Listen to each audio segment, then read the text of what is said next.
Gloire au Seigneur. Cet après-midi, je vous invite à ouvrir la parole de Dieu, parce que la parole de Dieu est au centre de tous nos rassemblements. Je crois que au moins elle ne dit pas de bêtises, si nous nous en disons parfois. Et il est bien mieux que le Seigneur s'exprime de lui-même plutôt que nous partions sur des raisonnements. Je crois que les raisonnements humains trouvent rapidement leurs limites. Alors c'est pour ça que nous avons à cœur de toujours ouvrir cette parole de Dieu ensemble. Amen. Amen.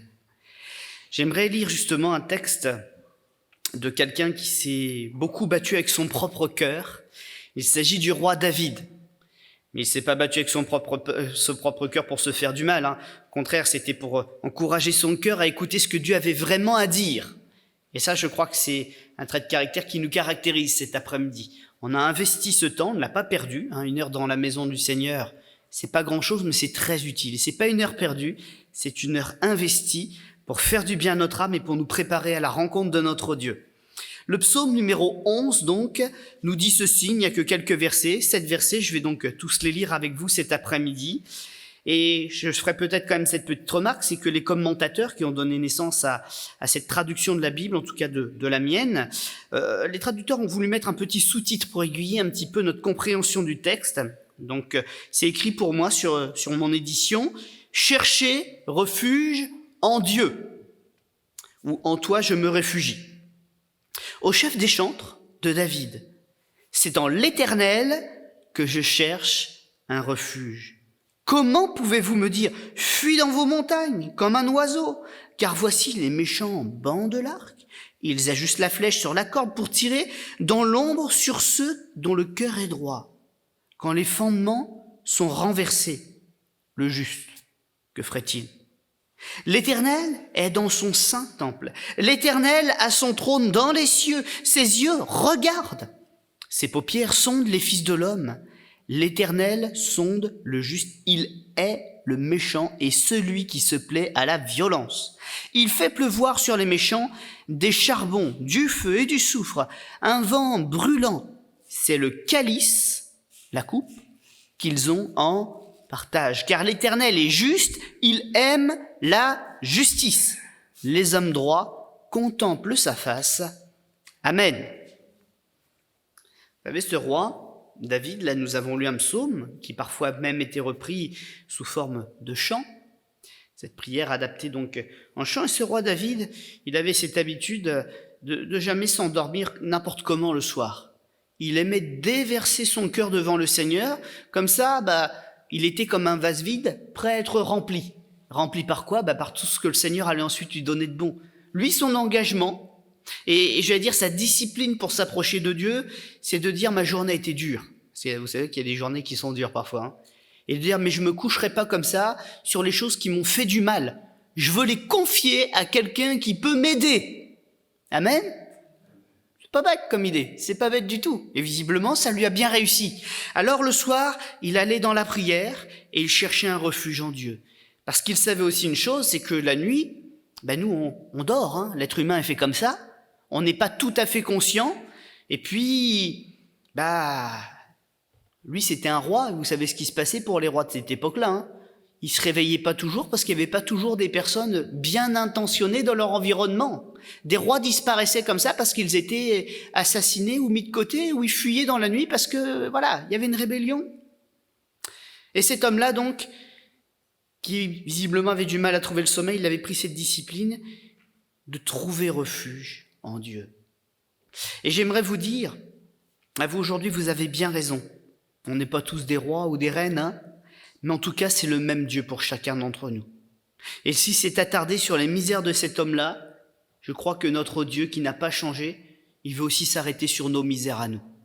Il veut nous offrir son refuge, il veut nous offrir sa consolation, il veut nous prouver encore une fois qu'il ne nous a pas créés pour nous abandonner, mais il nous a créés parce qu'il nous aime et il continue de se sentir, attiré, en tout cas une responsabilité pour chacun d'entre nous. Ce qui fait que la relation ne marche pas, c'est que la plupart des gens savent que Dieu existe, mais ils ne veulent pas l'écouter. Ils ne veulent pas lui confier leur fardeau. Pourtant, le texte que nous avons lu ensemble dit bien que le regard de Dieu est tourné sur les hommes.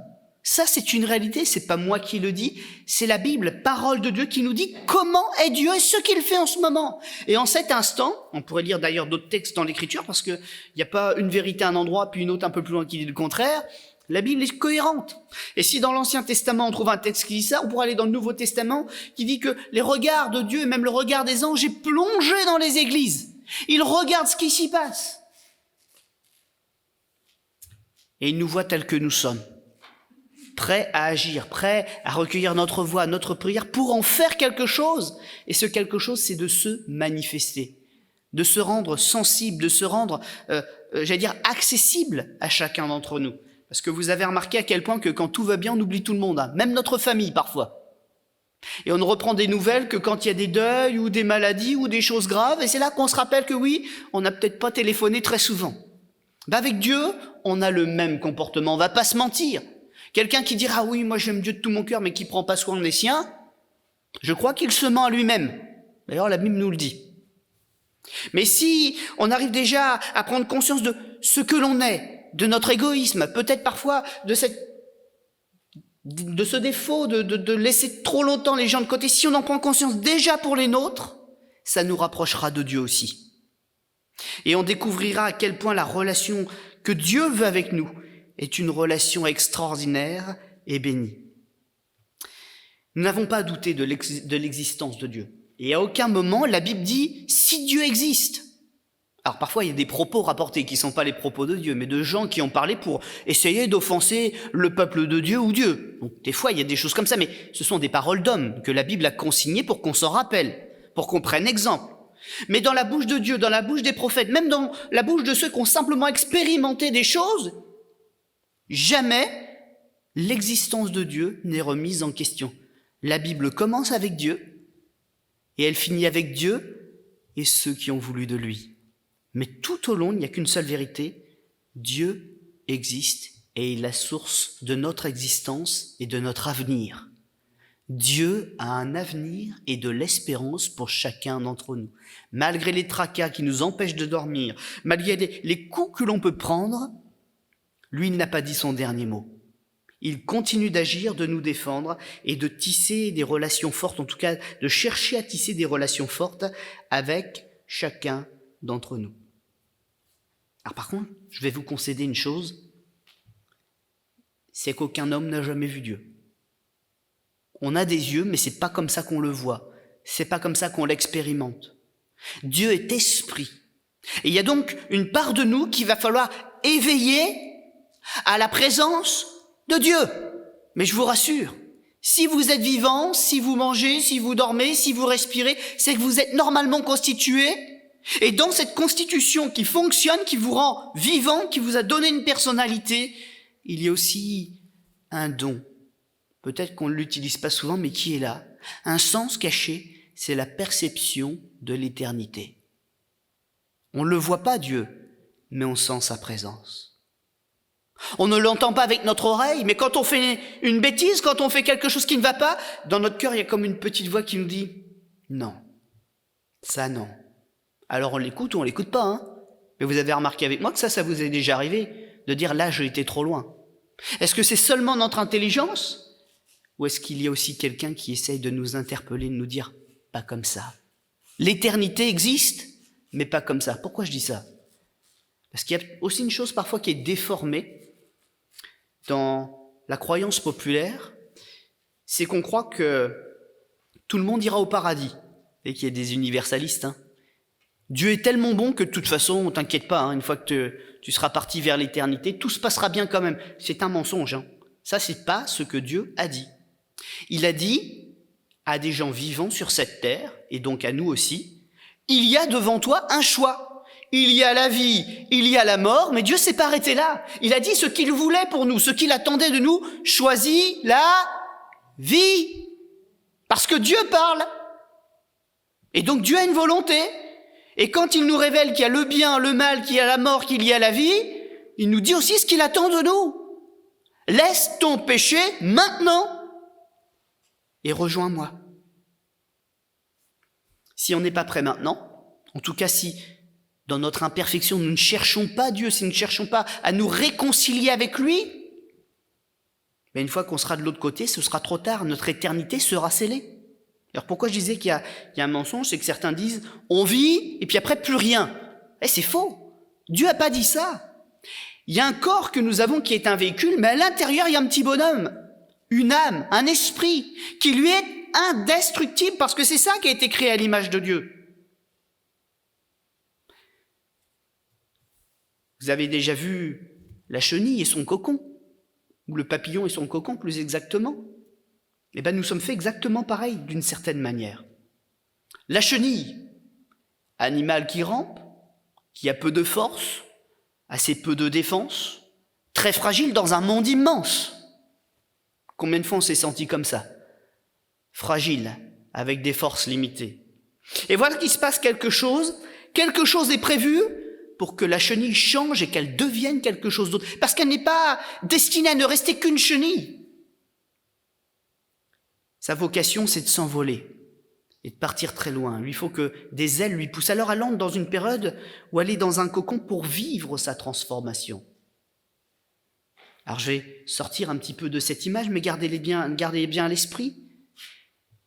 Refuser d'aller vers Dieu, c'est refuser de devenir le papillon que nous sommes appelés à être. Cet être magnifique, gracieux, capable de voler, plein de couleurs, plein de vie, capable de parcourir des distances qu'il n'aurait jamais imaginées avant. Vous connaissez un petit peu les papillons migrateurs? Quand ils sont des chenilles, ils se déplacent à peine dans la forêt où ils sont nés, à peine. Mais une fois qu'ils ont accepté leur transformation, qu'est-ce qui se passe? Ils sont capables de traverser le monde entier. Eh bien, c'est exactement comme nous. Aujourd'hui, nous sommes des êtres en devenir. Dieu est en train de façonner quelque chose en nous. Il est en train de réveiller quelque chose en nous qui a été abîmé par le péché. Mais si nous acceptons de régler le problème du péché, nous allons nous éveiller à la suite et rejoindre l'Éternel dans ses projets, dans sa vision. Et j'allais dire dans sa perfection. La perfection n'est pas sur la terre, mais elle sera pour la suite. Si nous n'avons pas embrassé ce projet aujourd'hui, nous passons à côté de la transformation qui nous permet d'aller dans le monde d'après, dans la présence de Dieu. Ce roi David, il avait compris cette réalité. Lui, et ce qu'il a transmis aussi à l'un de ses fils, Salomon, reposait pas sur des choses très intelligentes forcément, en tout cas pas les siennes. Vous savez comment il a compris tout ça? Et tellement d'autres choses? Il observait simplement ce qu'il y avait au-dessus de lui, autour de lui, et il se posait des questions. Sa sagesse n'est pas venue de ce qu'il avait tout compris tout seul. Il a regardé ce qu'il y avait autour de lui et il a essayé de reconnaître la marque de Dieu, la marque de sa sagesse dans toutes ces choses. Et en apprenant de ce que Dieu avait fait autour de lui, il s'est approché de Dieu. Et j'aimerais vous dire ceci, Dieu n'est pas loin de chacun d'entre nous. On a un privilège aujourd'hui. On a une Bible parce qu'il y a eu une flopée de témoins avant nous qui ont expérimenté des choses et qui n'ont pu les mettre par écrit pour nous en rendre témoignage. Il y avait la volonté de Dieu là-dessus. Mais un jour, on nous arracherait la Bible des mains. C'est pas Dieu qu'on nous arrache, c'est qu'un livre, avec ses paroles. Mais Dieu se ferait encore trouver.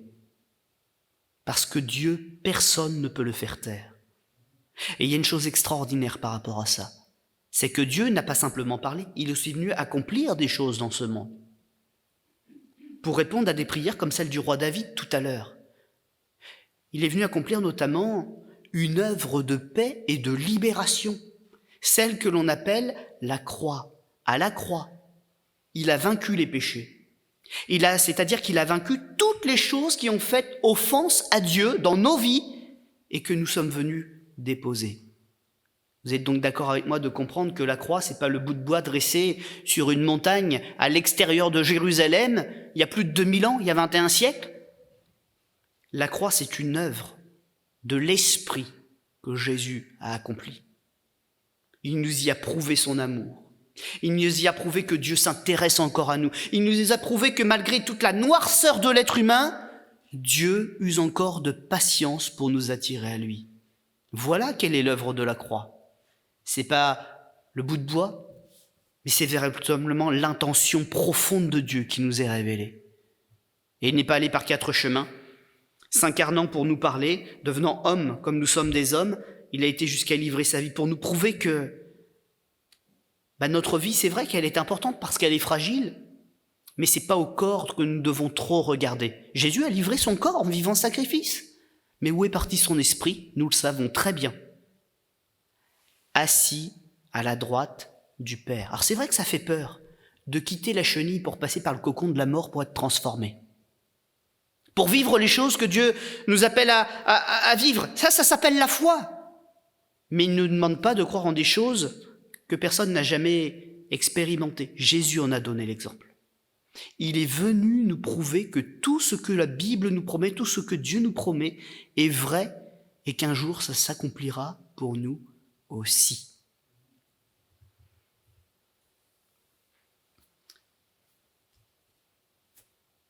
Venir dans des réunions comme celle-ci et lire la Bible, prier Dieu, je crois que c'est une discipline que nous devons avoir tous les jours de vie que le Seigneur nous prête et ça nous aide à ouvrir en grand nos yeux spirituels, si on peut parler comme ça.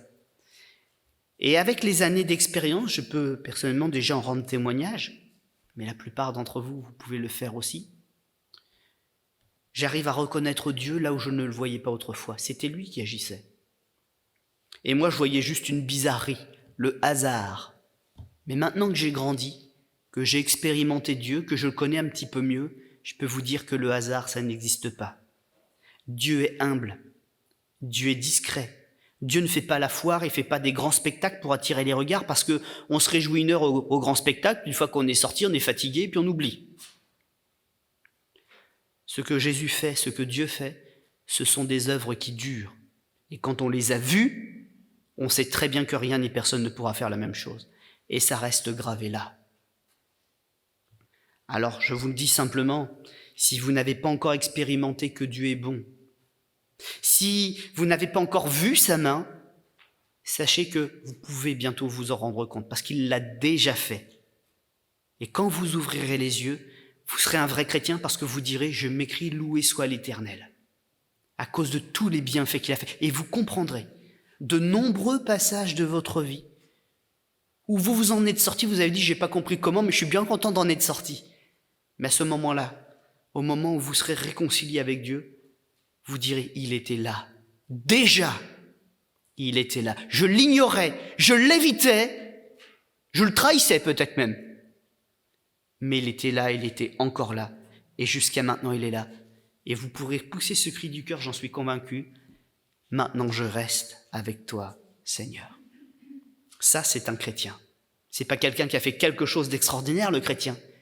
C'est quelqu'un qui a compris que son Dieu l'aime et qui veut le suivre. Amen. La prière, s'approcher de Dieu, le sentir tout à nouveau, c'est un talent, un don que nous avons, un sens que nous avons tous. Mais il faut le réveiller, parce que le péché l'a enfermé sous des couches et des couches et des couches. Frédéric était déjà venu ici, Frédéric Debré, et il avait rendu ce témoignage, je ne sais pas si toute l'église était là, la jeunesse était là, je ne sais plus s'il y avait toute l'église, mais il nous avait dit que dans son enfance, vous connaissez son enfance, ou de grands malheurs, beaucoup de trahison, de l'abandon, il a été battu, pas pu aller jusqu'à la fin de l'école, une colère immense. Et puis, son réflexe, comme le réflexe naturel de la plupart d'entre nous, ça a été de serrer les dents, jusqu'au jour où il est devenu adulte et où il a pu prendre des décisions puis partir. Mais il disait, j'avais mis comme des matelas dessus. Pour plus l'entendre et pour avancer. J'avais mis comme des matelas. Et puis, il nous disait ici même dans cette salle, avec les années, et en m'approchant de Dieu, Dieu m'a rappelé qu'il y avait encore des choses dans mon cœur. Ce n'était pas des péchés, c'était de la souffrance. Et Dieu a commencé à retirer les matelas. Et lui, il a commencé à être à nouveau triste parce qu'il y avait toutes ces choses qui remontaient. Mais c'est pas comme ça qu'on règle les problèmes, mes amis. C'est en acceptant d'être vrai devant Dieu, de se mettre à nu devant lui, de dire « Retire-le, que je ne l'ai plus du tout !» Et le frère nous rend des témoignages de ce Dieu qui l'a guéri. Pas d'une guérison physique, mais de tout ce mal qui était là, qu'il ne savait même plus contrôler, qu'il avait essayé d'étouffer. Ça marchait d'une certaine manière. Mais Dieu voulait aller tellement plus loin avec lui. Et j'aimerais vous dire cet après-midi, Dieu a envie d'aller tellement plus loin avec chacun d'entre nous, les plus petits comme les plus grands, les plus jeunes comme les plus âgés. Nous avons tous des blessures. Nous avons tous des choses qui travaillent notre esprit et notre cœur. Mais avec Jésus, nous avons la solution. Et la bonne solution, parce qu'elle marche à tous les coups. Quand nous lui faisons confiance, il honore notre confiance. Confiance, foi, c'est synonyme. Abraham eut foi en Dieu, Abraham eut confiance en Dieu, il y a 2 textes, c'est le même. Mais ayez foi en Dieu, ayez confiance en Dieu, de cette vraie confiance qui se met à nu. Et là, vous pourrez dire, il est mon Dieu, parce que je ne lui cache rien. Il est mon Dieu, parce que je peux vraiment tout lui dire, parce qu'il me fait du bien. Il y a des gens, et c'est malheureux pour eux, c'est pas une critique, c'est une observation. Ils disent « Mon Dieu, mon Dieu, mon Dieu ». Et à chaque fois qu'il y a une bénédiction, « Dieu m'a béni, Dieu m'a béni ». Mais quand ils sont face au péché qui succombent, ils ne parlent plus de Dieu. C'est triste pour eux. Parce que je me demande si c'est vraiment Jésus qui les bénit. Je pense que oui, quand même, parce que Dieu les aime. Mais ça veut dire quoi quand ils sont bénis ? Ça veut simplement dire qu'ils ne sont toujours pas à Jésus, puis qu'il essaye de les attirer en leur rappelant qu'il est là.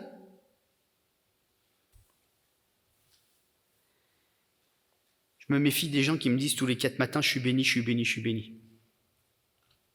Parce que ça veut dire qu'ils sont toujours dans le péché, dans le péché, dans le péché, que Jésus il essaie de les attirer en disant « mais viens plus près, viens plus près ». En tout cas, c'est vrai. En tout temps, il est bon. Nous pouvons compter sur sa grâce. Et nous lisions un texte dans les Proverbes ce matin, parce qu'on fait une lecture suivie, qui disait qu'au jour du malheur, l'ami, il se révèle être un frère, en fait. Et certains voient Jésus et ses capacités comme un ami. Mais lui, il demande d'être un frère. Qu'il y ait un lien fort, indestructible entre lui et nous. Parce qu'après tout, c'est de lui que nous avons la vie. Alors cet après-midi, j'aimerais vous faire réaliser ces quelques pensées-là pour que cela vous amène plus près du cœur de Jésus. Que vous acceptiez de lui faire confiance. De lui confier votre avenir, vos destinées. Le roi David, il a pu nous faire une déclaration à ce sujet. Mes jours, mes destinées sont entre tes mains. Il lui a tout donné. Et nous voyons que le cœur de David a plu à Dieu. Et Dieu a pu faire tout ce qu'il avait envie de faire avec lui. Moi, je trouve ça extraordinaire. J'aimerais bien que un jour le Seigneur me dise ça. T'étais pas parfait, mais ton état de cœur a été suffisant. Tu me cherchais, tu essayais d'être un modèle pour tes enfants, et j'ai pu sauver toute ta famille. Ça, c'est un beau cadeau, Alors je prie pour ça. On va incliner notre front un instant.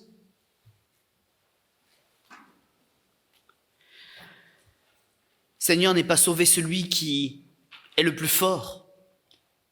Ce n'est pas la règle que tu nous as enseignée. Ce n'est pas celui qui fait le plus d'œuvres non plus qui est sauvé. Mais c'est celui qui t'abandonne vraiment les rênes de sa vie et qui te fait confiance pour que tu réalises tes œuvres dans sa vie.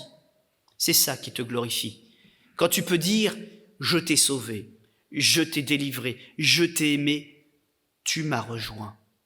Oui Seigneur mon Dieu, ce n'est pas en me pavanant que je m'approcherai de toi ou que je me ferai remarquer, mais c'est en étant humble, en cherchant ta présence, la présence d'un frère, la présence de mon Dieu, de te dire Seigneur tout ce que j'ai sur le cœur, de tout ce qui me fait mal, peut-être aussi confesser les fois où je t'ai rejeté pour te demander pardon.